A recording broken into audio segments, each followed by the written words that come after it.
Susulan kes seorang kanak-kanak perempuan berusia 4 tahun Nurul Afia Raisha Muhammad Syamsul parah selepas dilanggar sebuah kenderaan serbaguna MPV milik Jabatan Bomba dan Penyelamat Malaysia JBPM, Ketua Polis Kelantan Datuk Muhammad Yusof Mahmad memaklumkan pihaknya menerima 3 laporan polis berkaitan kes berkenaan dan siasatan sedang dijalankan.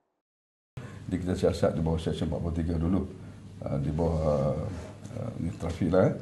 Jadi dalam ini kita akan siasat secara terus. Kanak-kanak terbabit dilaporkan terlantar di unit rawatan rapi ICU Hospital University Sains Malaysia HUSM Kubang Krian di sini sejak 2 minggu.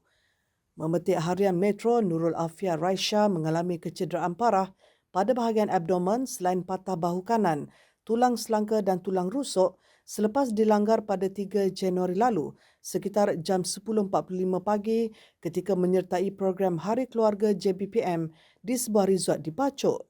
Ibunya Nurul Afzan Cik Ramli, 33 berkata, anak bongsu daripada 3 adik-beradik itu masih memerlukan bantuan pernafasan selepas menjalani 3 pembedahan kecil pada bahagian dada dan masih dalam keadaan kritikal.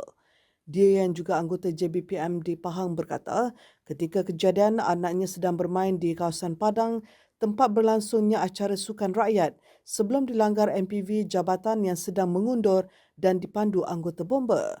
Wanita itu berkata dia terkilan dengan apa yang terjadi dan mengharapkan tindakan setimpal diambil terhadap anggota yang terbabit kerana laporan polis sudah dibuat demi keadilan untuk anaknya.